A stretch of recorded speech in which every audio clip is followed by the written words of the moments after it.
In this video, we will discuss about hemochromatosis mechanism. So, what is this hemochromatosis disease related to? It is related to excess buildup of iron within the body, and that could be because of some genetic mutation of the gene that is responsible for controlling the level of iron within the body. Let us understand first the mechanism, and then we will discuss what how this will lead to iron build up in the body at a macro scale. First, look up in the micro scale. Is that in the normal iron absorption condition, what happens is that these four receptors, that is TRF2, uh, not TRF, TFR2, TFR1, HJV, HFE. These four receptor together will activate uh, hepcidin synthesis. This will result in the formation of hepcidin, and that will go into the uh, that will go uh, into the tissue that controls the iron permeability, or that controls the level of iron within the body. In this case, the hepcidin will binds to the ferroportin, thus reducing the availability of ferroportin from which iron can pass through it. So, if hepcidin is produced less, then there will be less uh, obstruction by hepcidin, uh, or we can say if the hepcidin is produced less, then there will be more ferroportin from which iron can be passed through, and this results in iron builds up in the within the body, as it is shown in the figure B in the left of the in the left side of this slide. In this hemochromatosis condition is shown. In this case, this HFE, HJV, TFR2, these are not working properly, or we can say these receptors are blocked because of some genetic mutations.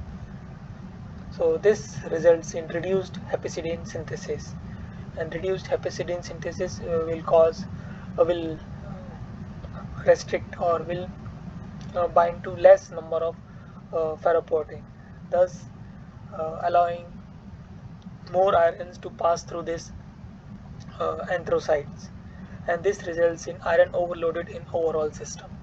Let us understand how this process will effect in macroscopic scale. So these are the anthrocytes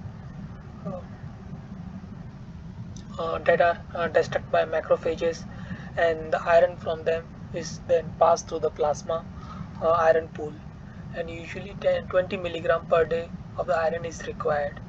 And after this iron then be transferred to the bone marrow that are present in the athro erythrocytes, and from there this iron can be utilized by the hemoglobin to transfer as to do its function of transferring oxygen to the different part of the body. And during this process, some there is some loss of 1 to 2 milligram of iron per day that will be compensated by this mechanism anthrocytes. And there is some consumption also occurs during the liver that will be recycled. So in overall, around 1 to 2 milligram per day of iron is required to be additionally required to fulfill the requirement of the body. Whereas in case of hemochromatosis, what happens is that the loss of iron is also high, because this iron will use this same anthrocyte process for intake and for outtake also. However, the problem happens in this case is that the iron out is around 2 to 3 milligram per day, whereas during the iron intake process, uh, these receptors are much more inefficient during intake process. This results in the iron intake within the body of around 3 to 5 milligram per day. So with time, the iron within the body will cross the threshold level and will and then be harmful to the patient who are suffering from hemochromatosis. I hope you have understood what this hemochromatosis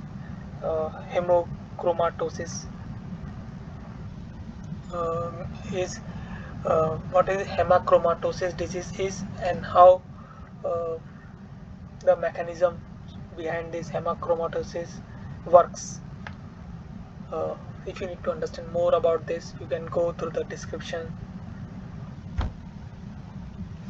Uh, you can go through the description that is provided. You can go through the reference that has been provided in the description. That's all for this video. Thank you for your time.